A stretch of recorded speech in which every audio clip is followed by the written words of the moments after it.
Ada orang bertanya kepada gurunya, wahai guruku, saya pengen mimpi Rasulullah, gimana jalan keluarnya? Kata gurunya, besok kamu datang ke sini. Datang akhirnya besok.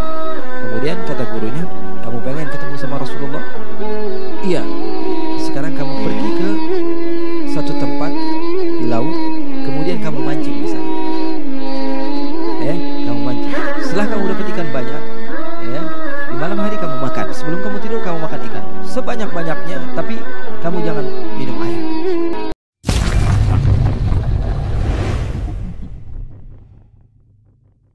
Namanya Goa Thawr. Goa apa? Thawr.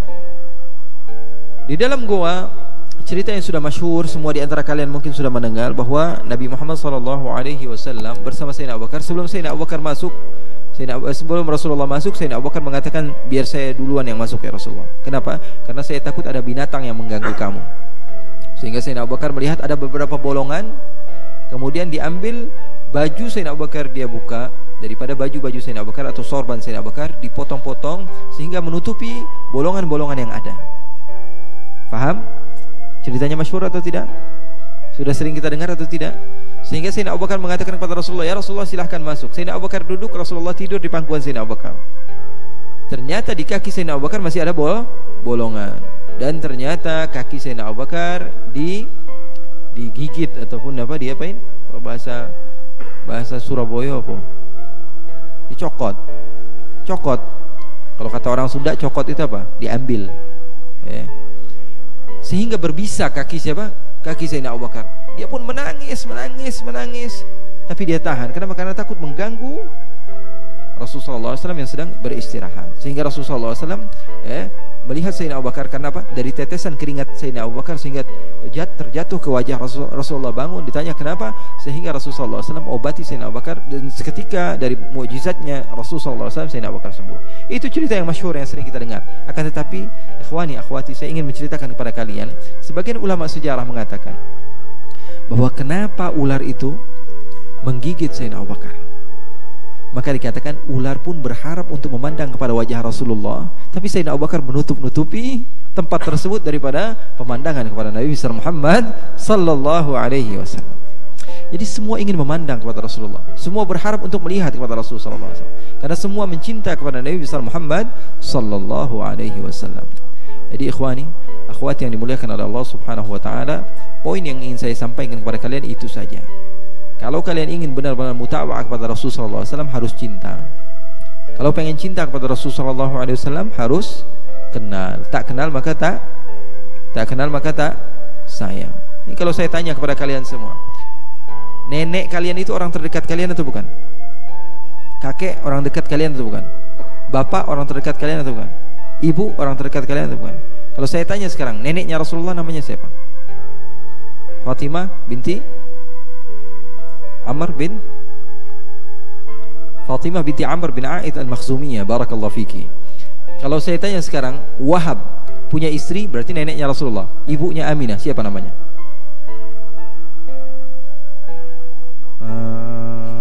Siapa ya?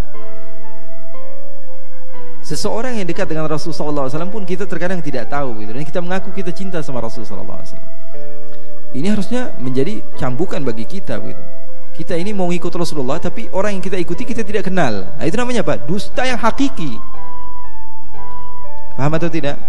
Kita mengaku ikut mutaba'ah sunnah Rasulullah SAW, tapi orang yang kita mau ikuti sunnahnya itu kita tidak kenal kepada beliau. Makanya ulama dari semenjak zaman dahulu, gimana caranya mereka kenal dulu sama Rasulullah. Dari semenjak kecil sudah diajarkan sholawatan dan lain sebagainya, sehingga mereka tahu ini manhaj loh. Ini program yang dilakukan oleh ulama-ulama zaman dahulu kepada orang-orang yang ada di Indonesia khususnya. Jadi semenjak kecil sudah disuruh sholawatan, qasidahan, sehingga mereka ketika besar sudah terbiasa. Walaupun lingkungan kita ini lingkungan misalnya yang tidak benar, kita masih ingat begitu waktu kecil kita ini sholawatan di masjid. Kita memuji Nabi Muhammad. Kita mengetahui bahwa Nabi Muhammad SAW adalah makhluk yang paling mulia, makhluk yang harus kita imani. Sehingga apa?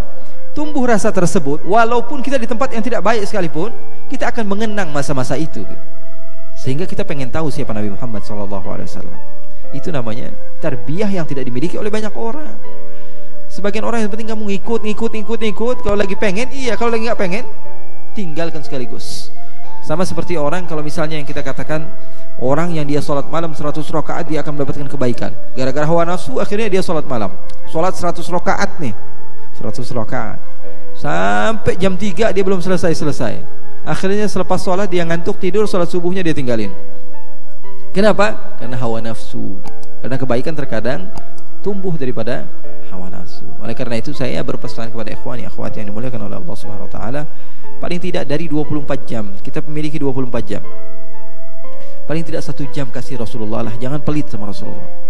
24 jam nih, kasih 1 jam buat Rasulullah, khususkan buat Rasulullah. Dari 24 jam 1 jam saja, atau minimal 30 menit lah. Ambil, cari buku sejarah Nabi atau buku maulid yang terjemahan yang kamu faham. Kamu duduk, kamu baca sendirian, cari tahu siapa Nabi Muhammad SAW. Setiap hari kamu baca sejarah Nabi Muhammad SAW 30 menit saja. Kita ini terkadang duduk di kelas 1 jam, kalau kita sedang asyik nggak berasa, betul tidak? Tapi kalau kita tidak seru begitu, duduk 30 menit, aduh lama banget ini Habib ngomongnya, begitu. Karena kita nggak asik. Tapi kalau kita sedang seru pada suatu hal, terkadang kita duduk 1 jam nonton 3 jam, apalagi nonton India, nonton apalagi tuh Korea, betul atau tidak? Terkadang kita penasaran, kenapa kita suka, kenapa kita bisa betah? Karena kita suka. Kenapa kita bisa betah? Karena kita suka. Ayo coba kita tes dari sekarang. Saya berjanji ya Rasulullah, di bulan Maulid ini ya Rasulullah, saya akan berusaha sepulang saya dari tempat ini, atau ketika saya sedang berada di tempat ini, saya akan berikan 30 menit atau 1 jam daripada waktu saya khusus untuk engkau ya Rasulullah. Untuk solawatkah? Bersolawat. Solawat nggak mesti dengan pakai hadroh dulu, itu tambahan saja. Solawat kamu bersolawat pada Allahumma sholli ala Muhammad wa ala ali Muhammad, Allahumma sholli ala Muhammad wa ala ali Muhammad, Allahumma sholli ala Muhammad. Karena solawat tidak ada batasnya. Di dalam sahih dikatakan satu sahabat datang ke Rasulullah mengatakan, ya Rasulullah, saya ini bagusnya solawat setiap hari berapa ya Rasulullah? Kata Rasulullah, sebanyak-banyaknya maka bagus. Apa dia katakan? Kalau begitu saya akan menjadikan 1/3 daripada hari saya untuk solawat. 1/3 berarti berapa? 24 jam dibagi 3 berapa? Berapa? 8 jam saya habiskan untuk apa? Bersolawat. Kata Rasulullah SAW apa? Fa in zitta fahuwa khair. Kalau kamu tambah itu lebih bagus. 8 jam. Rasulullah nggak batasi. Kamu ini jangan, 8 jam itu terlalu banyak. Kamu adakan istighfar, kamu baca subhanallah, kamu. Tapi Rasulullah mengatakan apa? Fa in zitta fahuwa khair. Kamu tambah itu lebih bagus. Apa dia katakan? Fathulutsain ya Rasulullah. Kalau begitu 2/3 ya Rasulullah, saya akan jadikan salawat untukmu. Berarti berapa banyak? 16 jam. Sebelumnya dia mengatakan setengah, kemudian setelah itu dia mengatakan 2/3. Rasulullah menjawab yang sama. Ketika dia mengatakan setengah, Rasulullah katakan kalau kamu tambah lebih bagus. Kemudian dia mengatakan 2/3, kalau kamu tambah itu lebih bagus kata Rasulullah. Kalau begitu idzan aj'alu hayati kullaha laka ya Rasulullah. Kalau begitu saya jadikan semua hariku untuk kamu ya Rasulullah. Apa kata Rasulullah? Idzan yukfa hammuk wa yughfaru dzambuk. Kata Rasulullah. Kalau benar kamu menghabiskan waktu kamu hanya untuk saya, kata Rasulullah, 2 hal yang kamu akan dapatkan. Yang pertama adalah sesuatu yang paling penting di dalam kehidupan. Apa? Kamu tidak akan pernah merasa bosan.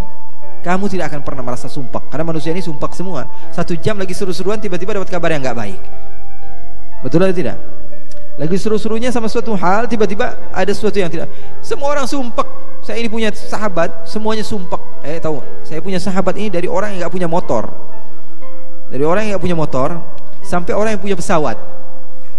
Sahabat saya nih dari orang yang nggak punya motor sampai orang yang punya pesawat, sampai orang yang punya serikat pesawat gitu. Pesawatnya banyak, pesawat pribadi dia punya. Saya duduk dari orang yang nggak punya motor, saya duduk sama mereka, ceritanya apa? Aduh Bib, ya Allah, cari kerjaan susah banget Bib, sedih, sumpah. Oke. Duduk sama yang punya motor, ceritanya juga sama, ya Allah kreditan Bib, ya Allah susah banget ini bayarnya setiap bulan. Sama yang punya mobil juga ceritanya sama, ya Allah Bib, pasar lagi sepi Bib, nggak enak banget, doain Bib. Sama yang punya apa? Dia punya rental mobil banyak, dia bilang ya Allah Bib, ini nggak laku Bib, puyeng Bib, kepala Bib, nggak sesuai target Bib. Sampai yang punya pesawat ditanya apa? Bib, lagi susah nih Bib, doain Bib, ini bisnisnya, duitnya triliunan banyak duitnya, tapi ceritanya apa? Susah semua. Seakan-akan saya doang yang kaya, curhatnya sama saya. Ikhwani, dunia ada tempatnya sumpek. Rasulullah SAW mengatakan idzan yukfahammuk. Kalau kamu menghabiskan waktu kamu untuk saya, kata Rasulullah SAW, berarti kamu tidak akan pernah merasa sumpah. Kamu tidak akan pernah merasa bosan. Ini adalah bosan, ini adalah penyakit terbesar yang kita punya. Punya uang banyak tapi ngerasa bosan, rasa sumpah. Apa yang kita rasakan? Gak ada kenikmatan sama sekali. Maka Rasulullah mengatakan idzan yukfahammuk. Kemudian yang kedua, wa yughfaru dzambuk. Dosamu akan diampuni. Di akhirat yang paling kita perlukan apa? Dosa kita diampuni. Berarti orang yang menghabiskan waktunya untuk bersolat kepada Rasulullah SAW, di dunia dia tenang, di akhirat dia senang. Di dunia dia tenang, di akhirat dia akan senang sesuai dengan sunnahnya baginda Nabi besar Muhammad SAW. Oleh karena itu ikhwani, akhwati yang dimuliakan oleh Allah Subhanahu wa taala, semoga Allah Subhanahu wa taala jadikan kita termasuk orang-orang yang senantiasa mau untuk mengenal baginda Rasulullah SAW. Saya kira waktunya sudah habis, karena mungkin 10 menit ke depan ada tanya jawab ya. Belum? Masih berapa menit? 10 menit lagi. Nambah ya. Oke, ikhwani. Ya, jadi saya tidak perlu panjang lebar. Jadi itu saja yang saya ingin sampaikan pada kalian, karena itu bagi saya adalah sesuatu yang penting untuk merubah kehidupan kalian. Karena itu kunci. Orang yang sudah memiliki kunci, dia akan bisa masuk dan dia bisa melakukan apapun yang dia inginkan. Sahabat-sahabat Nabi semuanya mencinta Rasul. Kenapa? Mereka kenal sama Rasulullah. Bahkan Rasulullah SAW memiliki keledai. Tahu keledai? Tahu keledai enggak? Tahu dari mana? Pernah ngeliat keledai? Enggak pernah? Keledai itu binatang seperti kuda, dia lebih kecil. Tapi aneh binatang ini. Saya dulu di Hadramaut pernah belajar di Yaman. Saya kuliah S1 saya di Yaman. Ya, sebagian sahabat-sahabat saya mungkin yang ngisi kajian minggu lalu, Habib Muhammad bin Anis itu bareng sama saya di sana. Tapi dia mondok ya, masya Allah dia. Kalau saya kuliah di sana, jadi saya lebih bebas gitu, keluar ke beberapa tempat. Di asrama saya, di depan asrama ada keledai. Ya, keledai itu apa? Keledai itu binatang yang aneh. Binatang yang kalau dia itu kita suruh belok kanan, dia ke kiri. Bodohnya luar biasa. Na'udzubillah min dzalik. Kalau kita suruh ke kiri, dia ke kanan. Ya, ngasih sen kanan, dia ke kiri. Itu keledai. Keledai kalau kita suruh maju, dia mundur. Kalau kita suruh mundur, dia maju. Ya, keledai itu makhluk yang aneh, makhluk Allah yang aneh. Kalau dia sudah mengeluarkan suaranya, innalillahi wa inna ilaihi raji'un. Malam-malam nih kalau dia sudah teriak, dia nggak teriak aja udah jelek banget suaranya. Sama seperti orang yang lagi muntah gitu. Ini suara keledai kayak orang lagi muntah gitu. Ya, kita kadang-kadang sumpek dengar suaranya. Bahkan Allah Subhanahu wa taala katakan dalam Al-Qur'an, inna ankaral aswat la sautul hamir. Bahkan Allah mengatakan dalam Al-Qur'an, sungguhnya suara yang paling terburuk adalah suaranya keledai. Bayangkan. Jadi kan makanya orang Arab tuh kalau misalnya lagi sumpek sama orang panggil ya himar, hei keledai gitu. Karena nggak ada lagi ya makhluk Allah Subhanahu wa taala yang aneh seperti itu. Keledai Rasulullah SAW memiliki keledai.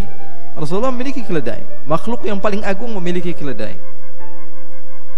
Rasulullah SAW beri nama keledai tersebut dengan nama Ya'fur. Apa namanya? Ya'fur. Karena Rasulullah SAW apapun yang Rasulullah miliki, Rasulullah kasih nama. Rasulullah kasih nama. Contoh, Rasulullah SAW memiliki satu tempat wadah, di situ ada apa? Ada siwaknya, ada cermin, ada segala macam, itu dikasih nama semua. Rasulullah SAW memiliki apa? Keledai dikasih nama, unta dikasih nama. Rasulullah SAW memiliki pedang dikasih nama. Rasulullah memiliki baju dikasih nama. Rasulullah suka ngasih nama. Makanya saya juga di rumah itu, kamar-kamar rumah saya kasih nama semua. Rumah saya ada beberapa kamar saya kasih nama. Ada satu nama kamar Malaysia, satu kamar Singapura, satu kamar. Jadi kalau ada orang datang, kalau lagi saya sumpek gitu, Abuya di mana, Habib di mana, lagi di Singapura. Bohong nggak kira-kira? Dikasih nama. Rasulullah SAW memberikan nama. Saya nggak ngajarin bohong ya, nanti habis ini semuanya ngasih nama lagi. Nabi Muhammad SAW memiliki keledai namanya Ya'fur. Keledai tersebut adalah keledai yang senantiasa bersama Rasulullah SAW. Bahkan katanya, kalau Rasulullah sedang memerlukan Sayyidina Abu Bakar, keledai itu tahu gitu.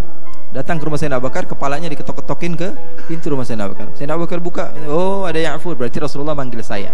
Rasulullah datang. Dia pun datang kepada Rasulullah SAW. Sayyidina Umar pun begitu, Sayyidina Uthman, Sayyidina Ali. Sehingga wafatnya Rasulullah SAW, ketika Rasulullah SAW intaqala ila rafiqil a'la, Rasulullah SAW berpindah, maka apa yang terjadi? Ya'fur ini dia, apa yang dia lakukan? Dia muter-muterin kota Madinah. Dia keliling ke sana kemari, dia seperti orang yang bingung, seperti orang yang gila. Kenapa? Karena dia sudah kenal sama Rasulullah. Tiba-tiba orang yang dia kenal sudah tidak ada bersama dia. Apa yang dia lakukan? Dia cari satu sumur, kemudian dia masukkan dirinya ke dalam sumur, karena dia sudah tidak kuat lagi hidup tanpa Nabi besar Muhammad SAW. Keledai.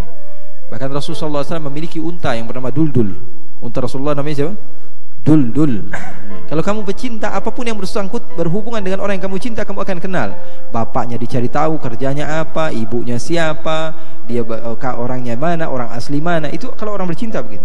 Nabi Muhammad SAW memiliki unta namanya siapa? Duldul. Unta ini juga sama. Ketika Rasulullah SAW wafat, intaqala ila rafiqil a'la, apa yang dilakukan oleh unta tersebut? Dia tidak mau makan, dia tidak mau minum, dia tidak mau keluar dari kandangnya, sehingga dia pun kurus, kemudian mati, kemudian wafat. Ini adalah makhluk-makhluk yang bagi kita tidak memiliki akal, tapi mereka memiliki cinta. Bahkan di dalam sahih, Nabi Muhammad SAW memiliki apa? Memiliki mimbar. Rasulullah SAW memiliki mimbar yang dulunya Rasulullah SAW berpegang kepada pohon kurma yang Rasulullah SAW senantiasa menyandar kepadanya. Kemudian dibuatkan mimbar.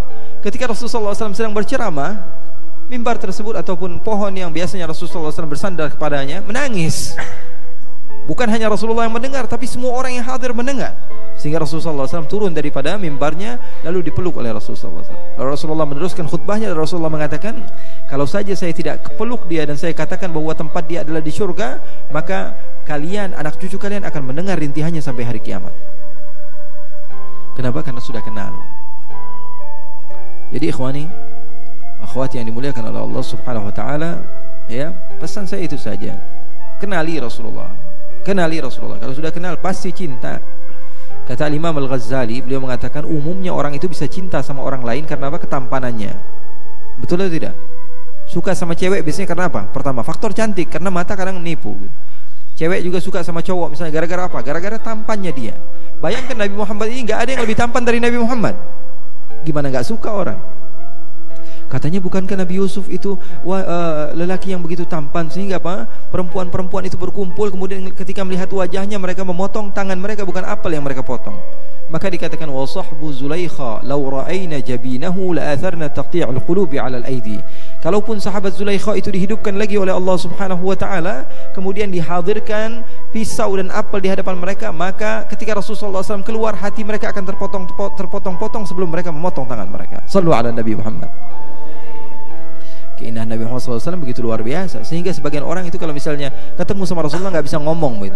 Ini sudah dicatat semua, mau ngomong apa di hadapan Rasul. Ketika di hadapan Rasulullah nggak bisa ngomong, sehingga ada seorang perempuan itu gemetar.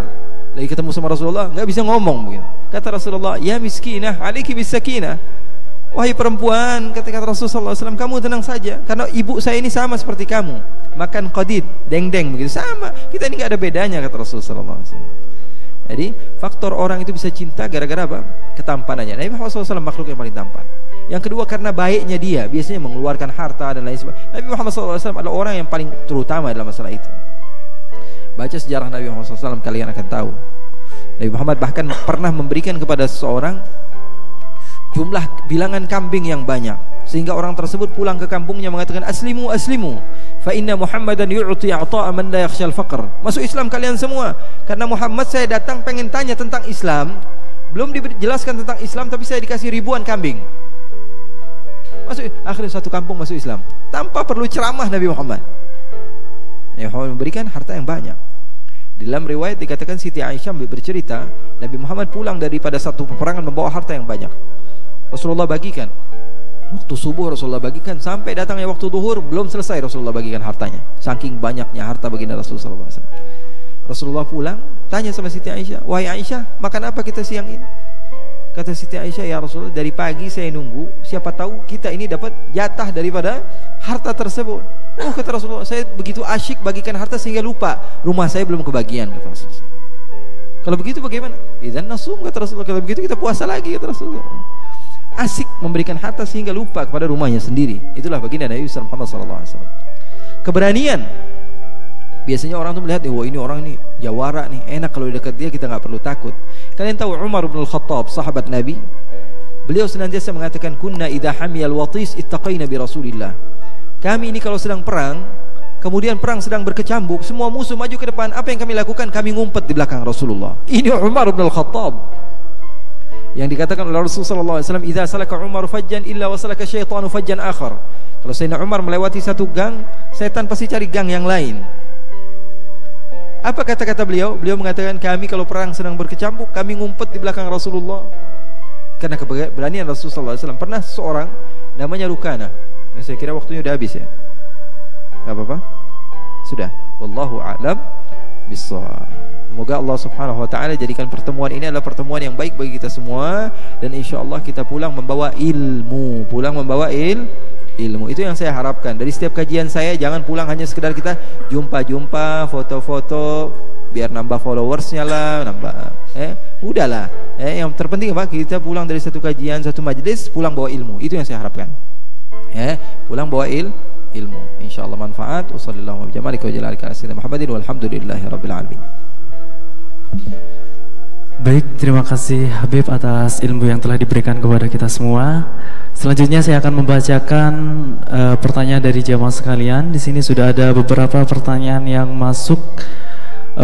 Mohon maaf, kami akan membacakan hanya 3 pertanyaan saja karena mengingat waktunya sudah agak malam. Untuk pertanyaan yang pertama, Assalamualaikum ya Habib, saya hamba Allah dari Tuban. Alhamdulillah pada kesempatan hari ini bisa mengikuti pengajian Habib Ali. Saya ingin bertanya, setiap waktu dan setiap kali saya berbuat maksiat atau tidak berbuat, saya selalu ingat Allah. Apakah suatu hinaan bagi Allah apabila saya berbuat maksiat tapi mengingat Allah dan maksiat itu tetap saya lakukan? Kemudian saya selalu mengingat Allah, namun kadangkala di hati saya seolah Allah itu berbentuk seseorang yang berbaju putih dan bersorban sambil duduk di sebuah singgasana, sehingga seringkali saya mengatakan bahwa kamu adalah iblis yang ingin menyesatkanku.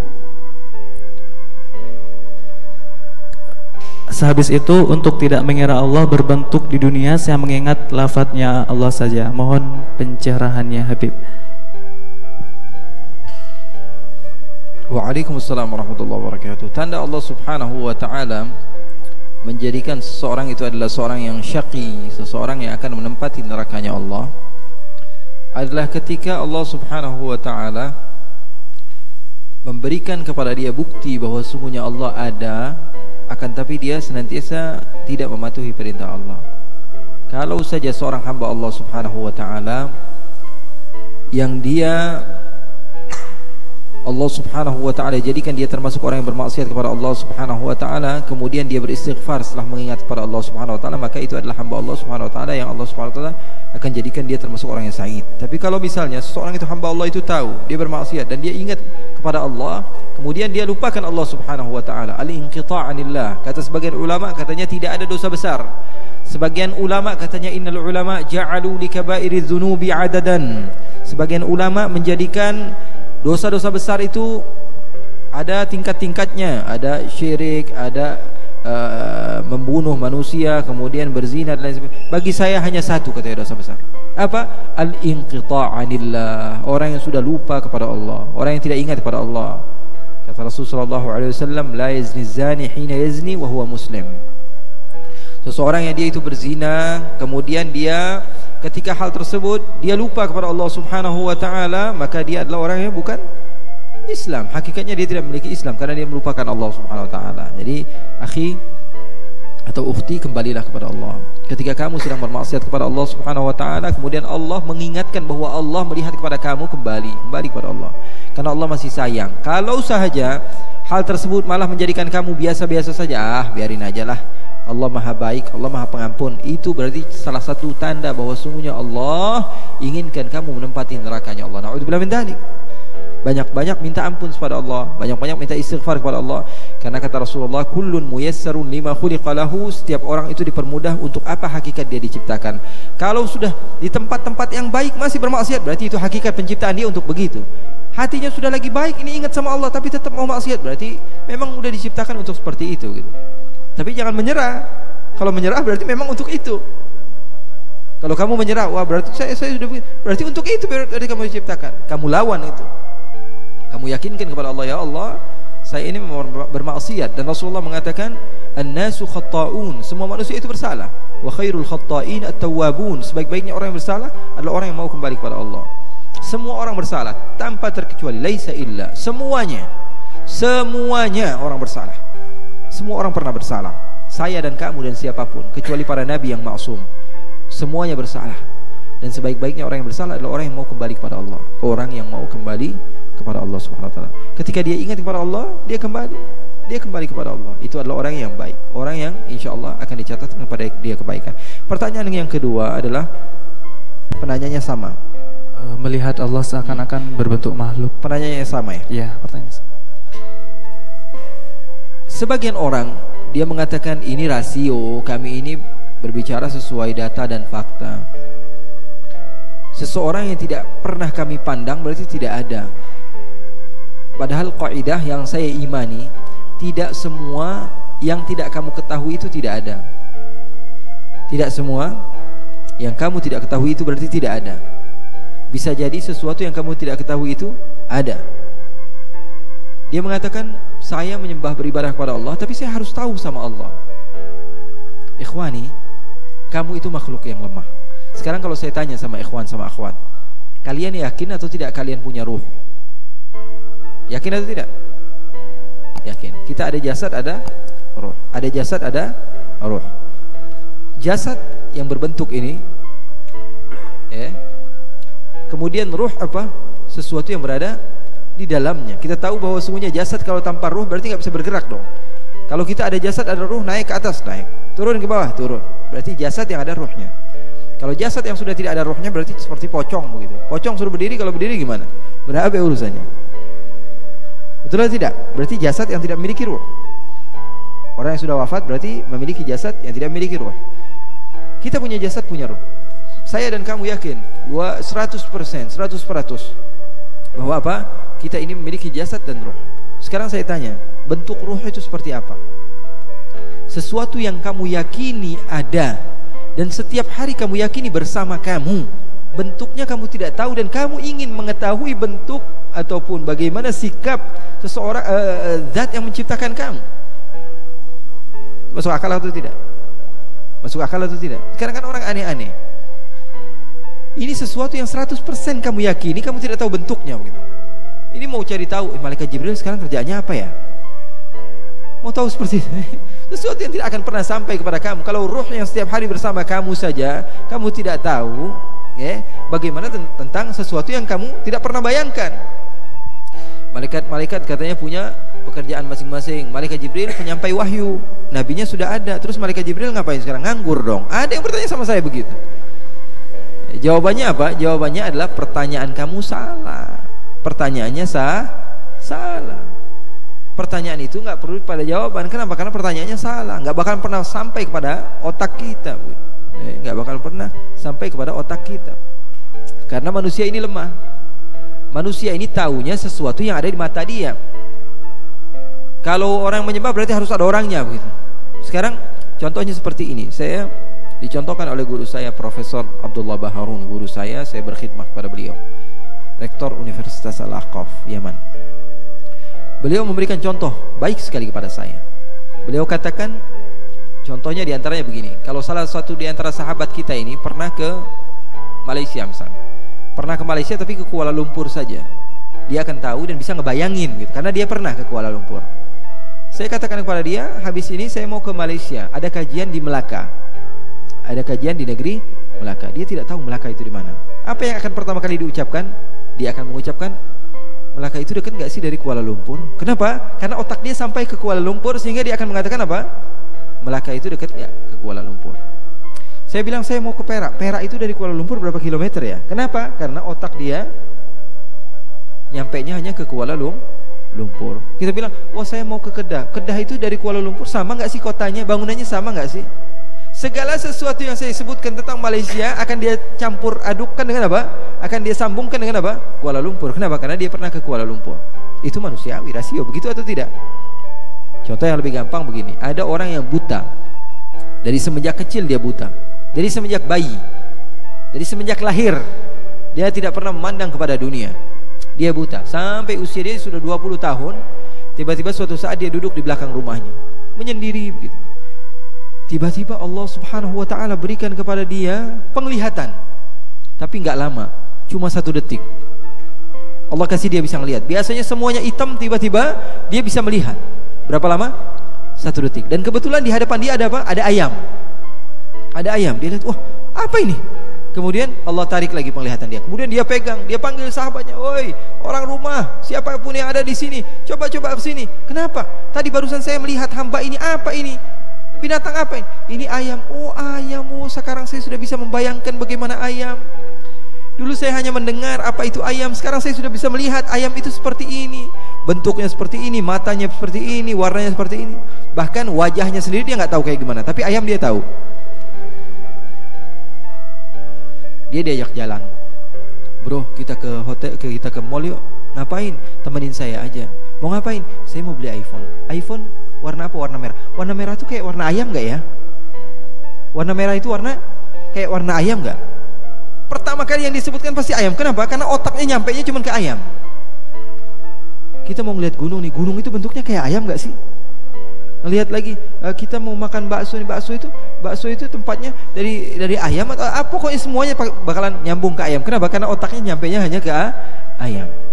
Paham atau tidak? Nah, begitupun orang yang dia menyembah kepada Allah, karena manusia ini lemah, dia taunya apa? Hanya ayam. Jadi apa? Dia kira orang itu kalau menyembah harus ada sesuatu. Itulah manusia. Manusia itu tidak tahu kecuali karena apa? Karena kebiasaan dia. Seseorang misalnya melihat ada pisau, dia katakan pisau ini tajam. Kenapa? Karena beberapa kali dia coba jadi tajam gitu. Pisau, dia melihat ada api itu bisa membakar. Kenapa? Karena dia sudah coba beberapa kali, api itu membakar. Padahal api itu tidak membakar. Pisau itu tidak melukai. Tapi umumnya begitu. Orang yang pertama kali Allah ciptakan misalnya, ketika dia melihat api, apa dia mengatakan api ini bisa membakar? Enggak, dia coba sekali. Aduh, kebakar. Kebesokannya dia yakin atau tidak bahwa api itu membakar? Belum. Manusia itu biasanya masih pengen cari tahu, lihat api yang lain. Waduh, ini ngebakar juga. Sampai beberapa kali baru dia memiliki apa? Penelitian bahwa api itu membakar. Tapi menurut penelitian manusia, buktinya apa? Nabi Ibrahim ketika masuk kebakar nggak? Enggak. Faham atau tidak? Nah, oleh karena itu, ikhwani, jangan sampai memikirkan hal-hal yang seperti itu. Kata Sayyidina Abu Bakar As-Siddiq, "Kullu ma khatara bi balik fallahu khilafu dzalik." Itu saja jadikan kaidah, jalan keluar buat kamu. Kalau kamu memikirkan Allah, apapun tentang Allah, yakini bahwa Allah tidak sama dengan apa yang kamu pikirkan. Itu udah cakep tuh. Kaidah dari Sayyidina Abu Bakar As-Siddiq. Kullu ma khatara bi balik fallahu khilafu dzalik. Apa yang terlintas dalam hati kamu, pikiran kamu tentang Allah, yakinlah Allah bukan seperti itu. Allah jauh sekali daripada kesamaan tentang manusia.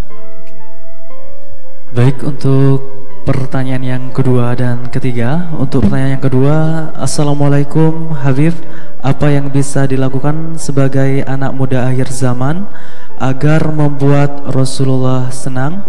Apa hanya cukup dengan hadir di majelis ilmu? Kemudian pertanyaan yang ketiga, amalan apa saja yang dapat dilakukan agar bisa bermimpi dengan Rasulullah SAW?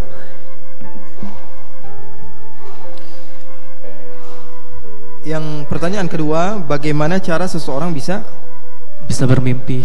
Yang pertama. Oh, yang ketiga.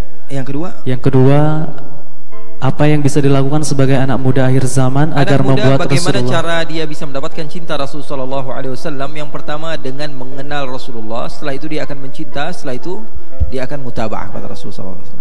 Ya, itu adalah program yang insya Allah menjadikan kamu dicintai oleh Rasulullah SAW. Yang pertama apa? Kamu kenali Rasulullah dulu. Jangan lewatin yang lain lah. Kenal dulu sama Rasulullah. Cari tahu. Pulang dari tempat ini, beli kitab sejarah. Baca sejarah Nabi Muhammad SAW dari awal Rasulullah SAW lahir sampai Rasulullah SAW intaqala ila rafiqil a'la. Cari tahu tentang Rasulullah, maka niscaya kamu akan cinta. Setelah mencinta Rasulullah SAW, kamu akan dicintai oleh Rasulullah. Rasulullah SAW sering mengatakan hal yang semikian rupa. Rasulullah dalam Sahih Muslim, kalian buka Sahih Muslim, Rasulullah mengatakan inna Uhudan jabalun yuhibbuna wa nuhibbuhu. Kata Rasulullah, gunung Uhud gunung yang cinta kepada kami dan kami cinta kepadanya. Rasulullah mengatakan gunung Uhud, perhatikan teksnya, gunung yang cinta kepada kami dan kami cinta kepadanya. Gunung dulu yang cinta atau Rasulullah dulu yang cinta? Gunung Uhud kata Rasulullah, gunung yang cinta kepada kami dan kami cinta kepadanya. Gunung dulu atau Rasulullah dulu? Ada usaha dari gunung untuk mencinta Rasulullah, maka Rasulullah mencinta gunung tersebut. Di dalam hadis lagi riwayat Ibn Majah, Nabi Muhammad SAW dikatakan ketika Rasulullah hijrah dari kota Makkah ke kota Madinah, itu semua orang datang kepada Rasulullah. Di antaranya perempuan-perempuan mengelilingi Rasulullah dan mengatakan apa? Nahnu jawari min bani Najjari ya habbada Muhammadun min jari. Katanya kami ini perempuan-perempuan daripada apa? Golongan Bani Najjar. Kami sekarang merasa beruntung karena bisa bertemu dengan Rasulullah, bisa menjadi tetangganya Rasulullah sallallahu alaihi wasallam. Apa kata Rasulullah? Atuhibnani? Rasulullah tidak langsung mengatakan, "Oh, terima kasih banyak, saya cinta kepada kalian." Enggak. Rasulullah tanya dulu, "Atuhibnani? Kalian cinta kepada saya?" Qulna bala ya Rasulullah. Mereka mengatakan, "Iya ya Rasulullah." Apa kata Rasulullah? "Wallahu ya'lamu anna qalbi yuhibbukun." Sesungguhnya Allah lah yang tahu bahwa hati saya juga cinta kepada kalian. Adanya cinta setelah adanya cinta. Maka bagaimana cara untuk mendapatkan cinta Rasul? Kamu kenali Rasulullah, jangan langsung cinta, karena cinta tanpa pengenalan dusta. Kamu kenali Rasulullah SAW, setelah itu kamu cinta. Setelah cinta kamu akan dicinta oleh Rasulullah SAW karena mutaba'ah kamu kepada Nabi Muhammad SAW. Kemudian pertanyaan yang ketiga sama, bagaimana cara bermimpi dengan Rasulullah SAW? Senantiasa mengingat Rasulullah supaya bermimpi. Kenali Rasulullah. Kalau nggak kenal bagaimana bisa ngebayangin? Betul atau tidak? Nggak kenal bisa ngebayangin? Mustahil. Kalau ingin bermimpi dengan Rasulullah SAW, baca sejarah Nabi, baca syama'il Nabi Muhammad SAW, fizikal baginda Rasulullah SAW, bagaimana hidungnya, bagaimana matanya, bagaimana cara berjalannya, bagaimana, sudah tahu semua bakalan ke bawah begitu. Ada orang bertanya kepada gurunya, "Wahai guruku, saya pengen mimpi Rasulullah, gimana jalan keluarnya?" Kata gurunya, "Besok kamu datang ke sini." Datang akhirnya besok. Kemudian kata gurunya, "Kamu pengen ketemu sama Rasulullah?" "Iya." "Sekarang kamu pergi ke satu tempat di laut, kemudian kamu mancing di sana. Kamu mancing. Setelah kamu dapat ikan banyak, di malam hari kamu makan. Sebelum kamu tidur kamu makan ikan sebanyak-banyaknya, tapi kamu jangan minum air. Kamu makan ikan sebanyak-banyaknya, kamu jangan minum air." Akhirnya benar dia lakukan karena dia yakin sama gurunya, apapun yang dikatakan gurunya pasti benar. Dia pergi ke laut, dia mancing sebanyak-banyaknya ikan. Setelah itu apa? Dia pulang ke rumah di waktu malam, dia masak ikan yang banyak, dia makan sebanyak-banyaknya ikan sampai perutnya kenyang. Dia terus paksakan. Dan dia tidak makan apa? Dia tidak minum air. Kemudian dia tertidur. Ketika tertidur apa yang terjadi? Dia bermimpi bahwa sungguhnya dia di atas ikan yang besar, di atas lautan. Berjalan. Dia ingin minum tapi dia nggak bisa minum. Lautan tersebut dia sudah ngangak begitu, tapi air lautan nggak mau masuk ke. Akhirnya dia terbangun, akhirnya dia minum air. Kemudian besok pagi dia datang kepada gurunya, "Wahai guru, apa yang kau katakan itu semuanya salah. Saya nggak jadi mimpi Rasulullah, saya mimpi ikan besar," katanya. Kata gurunya, "Kenapa kamu bisa mimpi ikan? Karena sebelum tidur yang kamu pikirkan hanyalah ikan. Kenapa kamu bisa mimpi air? Karena sebelum tidur yang kamu pikirkan hanyalah air." Dari situ dia paham. Oh, saya paham sekarang bagaimana caranya saya bermimpi Rasulullah. Pulang, dia terus baca sejarah Nabi, semua tentang Nabi, sehingga yang difikirkan hanyalah Rasulullah SAW. Ketika dia tidur, dia pun bermimpi berjumpa dengan baginda Nabi Muhammad sallallahu alaihi wasallam. Intinya apa? Kenali Rasulullah. Setelah itu kamu akan mendapatkan cinta Rasulullah. Kemudian setelah itu kamu bisa mutaba'ah, pengikutan kepada Nabi Muhammad sallallahu alaihi wasallam. Walhamdulillahirabbil alamin. Baik, terima kasih kami sampaikan kepada Habib Ali Zainal Abidin Al-Kaf yang telah memberikan ilmunya kepada kita semua. Semoga ilmu yang diberikan menjadi ilmu yang bermanfaat fi dini wa dunya wal akhirah. Alhamdulillah, acara di masjid telah kita lalui bersama. Tibalah kita di penghujung acara, yakni penutup dan doa. Maka dari itu, untuk menutup dan doa kepada Habib Ali Zainal Abidin Al-Kaf kami persilakan.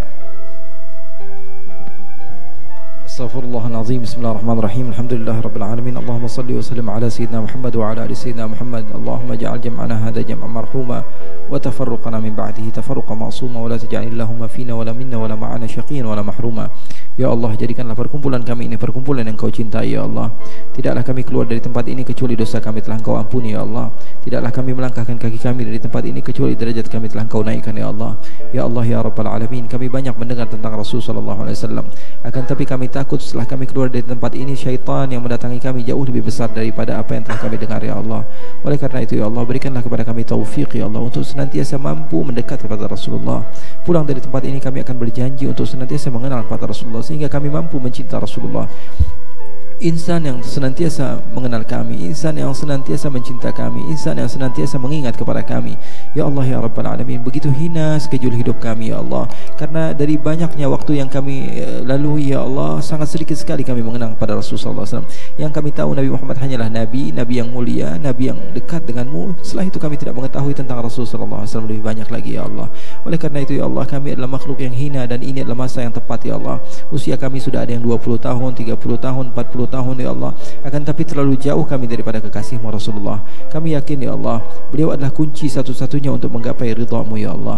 Oleh karena itu ya Allah, jadikanlah kami penuh dengan semangat ya Allah. Pulang dari tempat ini kami akan mengingat Rasul, mengenang baginda Rasul sallallahu alaihi wasallam, dan jadikanlah kami termasuk orang-orang yang mampu mendidik generasi berikut kami ya Allah untuk menjadi orang-orang yang mampu mencinta Rasul sallallahu alaihi wasallam, sehingga akan hadir mutabaah tersebut di dalam hati-hati kami ya Allah. Ya Allah ya Rabbal alamin, jadikanlah kami termasuk orang-orang yang mampu menjadi orang-orang yang Engkau berikan ridha kepada mereka ya Allah. Jadikanlah kami termasuk orang-orang yang mampu mendapatkan maghfirah daripadamu ya Allah. Jadikanlah kami termasuk orang-orang yang akan selamat daripada api neraka-Mu ya Allah. Ya Allah ya Rabbal alamin, kami adalah makhluk yang tidak pantas memasuki syurga-Mu ya Allah. Kami yakin dan kami tahu akan hal itu ya Allah. Tangan kami senantiasa bermaksiat, mata kami senantiasa bermaksiat, kaki kami senantiasa bermaksiat. Kami yakin kami ini adalah manusia yang tidak pantas untuk mendapatkan syurga-Mu ya Allah. Kalaupun tangan kami nampak adalah soleh, mata kami soleh, kaki kami soleh, hati kami tidak soleh ya Allah. Kami yang lebih tahu siapa diri kami ya Allah. Akan tetapi ya Allah, kami pun berharap untuk mampu berjumpa dengan Rasulullah SAW. Kalau tidak masuk ke dalam syurga-Mu, di mana kami mampu berjumpa dengan kasih-Mu Rasulullah SAW? Insan yang senantiasa kami sebut namanya dan kami pendengarkan dalam telinga kami siapa beliau. Ya Allah ya Rabbal alamin, mata kami senantiasa mulia ketika mentelaah sejarah beliau. Ya Allah ya Rabbal alamin, sesungguhnya syurga tidak membuat kami rindu kepadanya kecuali karena Rasulullah berada di dalamnya ya Allah. Ya Allah ya Rabbal alamin, jadikanlah kami termasuk orang-orang yang mampu duduk di hadapan baginda Rasulullah SAW, memandang kepadanya, bukan menjadi orang yang malah membuat Rasulullah SAW malu di hadapan Allah. Karena kami pernah mendengar dalam hadis Rasulullah SAW, Nabi Muhammad ketika sibuk memasukkan umatnya ke dalam syurga, tiba-tiba malaikat Jibril mengatakan, yang ini jangan dimasukkan, yang ini jangan dimasukkan wahai Muhammad. Ketika itu engkau berkata ya Rasulullah, Nabi Muhammad SAW berkata, mereka ini adalah umatku. Malaikat Jibril mengatakan, bukan wahai Muhammad, mereka bukan umatmu, mereka merupakanmu, mereka tidak ingat kepadamu. Kami takut ya Allah, kami termasuk orang-orang yang seperti itu ya Allah, termasuk orang yang dilupakan oleh Rasulullah SAW dan bukan termasuk daripada umatnya. Oleh karena itu ya Allah, jadikanlah kami termasuk orang-orang yang semangat di dalam mentelaah sejarah Nabi. Pulang dari tempat ini kami berjanji untuk menjadi orang yang senantiasa ingat kepada Rasul. Kemudian kami akan mencinta baginda Rasul dan mengikuti mutabaah kepada Rasul sallallahu alaihi wasallam dengan berkat Nabi Muhammad sallallahu alaihi wasallam. Walhamdulillahirabbil alamin.